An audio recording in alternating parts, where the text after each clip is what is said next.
आज की कहानी का नाम है मिट्टी का दिल। एक गांव में एक व्यक्ति अपनी पत्नी और पुत्र के साथ रहता था। जहां वह और उसकी पत्नी नम्र स्वभाव के थे, वहीं उनका पुत्र बहुत गुस्सैल था। वह हर समय चिढ़ा हुआ रहता था और बात बात पर गुस्सा हो जाया करता था। गुस्सैल स्वभाव के कारण उसकी किसी से नहीं बनती थी। आए दिन उसका आस पड़ोस के लोगों से झगड़ा होता रहता था। उसे कोई पसंद नहीं करता था। उसके कोई दोस्त नहीं थे। माता पिता अपने पुत्र को लेकर चिंतित थे। वे चाहते थे कि उसके स्वभाव में परिवर्तन आ जाए, लेकिन लाख समझाने पर भी उसका गुस्सा जस का तस रहा। एक दिन गांव में एक सन्यासी का आगमन हुआ। वह विचित्र तरीकों से लोगों के जीवन में सकारात्मक परिवर्तन लाने के लिए लोकप्रिय थे। जब माता पिता ने उनके बारे में सुना तो अपने पुत्र को लेकर उनके पास पहुँचे और बोले, बाबा, ये हमारा पुत्र है। समस्या ये है कि इसे गुस्सा बहुत आता है। गुस्से पर इसका कोई नियंत्रण नहीं है। ये हर किसी से लड़ पड़ता है। हमारे समझाने का भी इस पर कोई असर नहीं होता है। आप कुछ ऐसा करें कि इसका गुस्सा कम हो जाए। सन्यासी ने कहा, ऐसा करो, आप अपने पुत्र को आज दिन भर के लिए मेरे पास छोड़ जाओ। माता पिता ने वैसा ही किया। वे अपने पुत्र को सन्यासी के पास छोड़कर घर चले गए। सन्यासी ने लड़के से कहा, पुत्र, मैं तुम्हें एक काम देता हूँ, क्या तुम वह करोगे? लड़का भी अपने गुस्से से परेशान था और चाहता था कि उसकी यह आदत छूट जाए। वह बोला, यदि आपके दिए काम से मेरे गुस्सा करने की आदत छूट जाएगी तो जरूर करूँगा। सन्यासी उसकी बात सुन मुस्कुराए और बोले, मैं प्रयास कर रहा हूँ पुत्र, तुम भी मेरा साथ दो। जाओ, चिकनी मिट्टी के 2 ढेर तैयार करो। लड़के ने वैसा ही किया।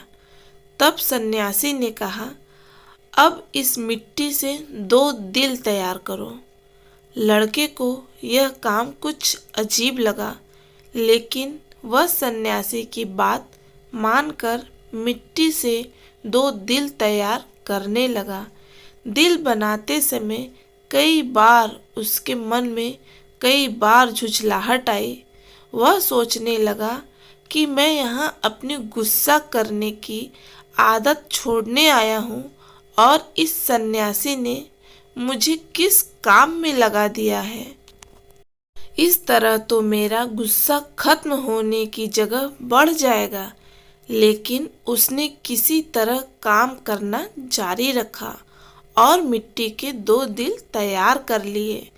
वह उन 2 दिलों को लेकर सन्यासी के पास गया और बोला, बाबा, ये रहे मिट्टी के 2 दिल। मैंने आपका काम कर दिया है। अब मैं जिस उद्देश्य के लिए मेरे माता पिता ने मुझे आपके पास भेजा है, उस पर आइए, उसके लिए कुछ कीजिए। सन्यासी बोला, मैं अच्छी तरह जानता हूँ पुत्र कि तुम यहाँ क्यों आए हो। पहले मेरा यह काम कर दो, फिर मैं तुम्हारे गुस्से के लिए कुछ करता हूँ। बताइए, अब क्या करना है? लड़का मन मारकर बोला, इस एक मिट्टी के दिल को लेकर कुम्हार के पास जाओ और उससे कहकर इसे भट्टी में अच्छी तरह तपाकर वापस ले आओ। लड़का कुम्हार से उस मिट्टी के दिल को तपाकर वापस सन्यासी के पास ले आया। तब सन्यासी ने उससे कहा, अब इस दिल में जो चाहे रंग भर दो। लड़के ने उस दिल को लाल रंग से रंग दिया। रंग चढ़ाने के बाद वह दिल बहुत सुंदर नजर आने लगा। लड़के ने जब अपने दिन भर की मेहनत से तैयार उस दिल को देखा तो वह बहुत खुश हुआ और सोचने लगा कि सन्यासी बाबा से कहकर मैं इसे अपने घर ले जाऊंगा और अपने कमरे में सजाऊंगा। वह खुशी खुशी सन्यासी के पास गया और वह दिल दिखाते हुए बोला, बाबा देखिए, रंग भरने के बाद ये दिल कितना सुंदर दिखने लगा है। हाँ, ये बहुत सुंदर दिख रहा है। आखिर तुमने इतनी मेहनत से इसे तैयार किया है, लेकिन अब तुम्हें इस दिल पर हथौड़े से चोट करनी होगी। कहते हुए सन्यासी ने एक हथौड़ा लड़के के हाथ में पकड़ा दिया। अपनी दिन भर की मेहनत पर हथौड़ा चलाते हुए लड़के को बहुत गुस्सा आया, लेकिन किसी तरह अपने गुस्से को पीकर उसने उस दिल पर वार कर ही दिया। हथौड़े की चोट से वह दिल टूटकर बिखर गया। लड़के को बहुत दुख हुआ। वह बोला, बाबा मेरी दिन भर की मेहनत बर्बाद हो गई। लेकिन सन्यासी ने उसकी बात पर ध्यान नहीं दिया और मिट्टी का बना दूसरा दिल उसे देते हुए कहा, अब इस दिल पर भी हथौड़े से वार करो। लड़के ने वैसा ही किया, लेकिन हथौड़े के वार से उस दिल पर हथौड़े का निशान उभर आया, लेकिन वह टूटा नहीं। लड़का आश्चर्यचकित होकर कभी उस दिल को तो कभी सन्यासी को देखने लगा। वह सोचने लगा कि मेरे माता पिता मुझे किसके पास लेकर आ गए। ये सन्यासी बाबा तो मुझे पागल लगते हैं।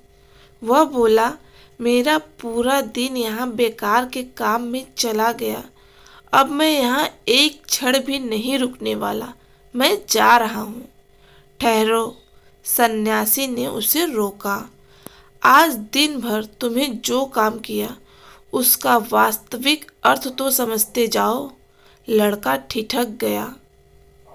सन्यासी उसे समझाते हुए कहने लगे, पुत्र, जिस मिट्टी के दिल पर तुम काम कर रहे थे वह वास्तविक दिल का एक क्षय रूप था।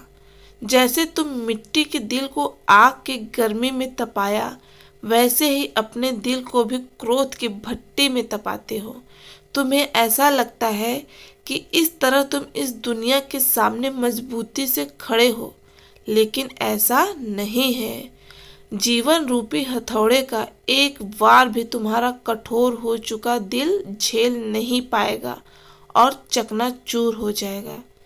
ऐसे में तुम संभल नहीं पाओगे। जीवन के दुख दर्द को सहन करने के लिए तुम्हें अपना दिल नरम बनाना होगा। तब जब भी उस पर कोई दुख आएगा, उस पर कुछ समय के लिए असर जरूर होगा, लेकिन वह टूटेगा नहीं, बल्कि कुछ ही दिनों में संभल जाएगा। क्रोध जितना नुकसान दूसरों का करता है, उससे कहीं अधिक तुम्हारा स्वयं का करता है। इसलिए क्रोध करना छोड़ दो। अपने दिल में प्रेम और क्षमा को स्थान दो। उसे विनम्र बनाओ। लड़के की आंखें खुल चुकी थी। उसे सन्यासी को वचन दिया कि वह अब से अपने क्रोध पर काबू रखेगा और अपना व्यवहार सुधारेगा। इस कहानी से हमें यह सीख मिलती है कि क्रोध जितना नुकसान दूसरों का करता है, उससे कहीं अधिक तुम्हारा स्वयं का करता है। इसलिए क्रोध करना छोड़ दो। अपने दिल में प्रेम और क्षमा को स्थान दो। उसे विनम्र बनाओ।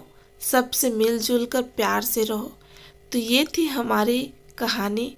अगर आपको अच्छी लगी तो कमेंट करके ज़रूर बताएं। अगर आपको इसी तरीके की और भी कहानी सुननी है तो प्लीज़ हमारे चैनल को सब्सक्राइब करें। सब्सक्राइब करने के लिए लाल बटन पर दबाएं और बगल में दी गई घंटी पर दबाएं और ऑल पर दबाएं। लाइक करें और इस वीडियो को आगे शेयर करें। Thank you.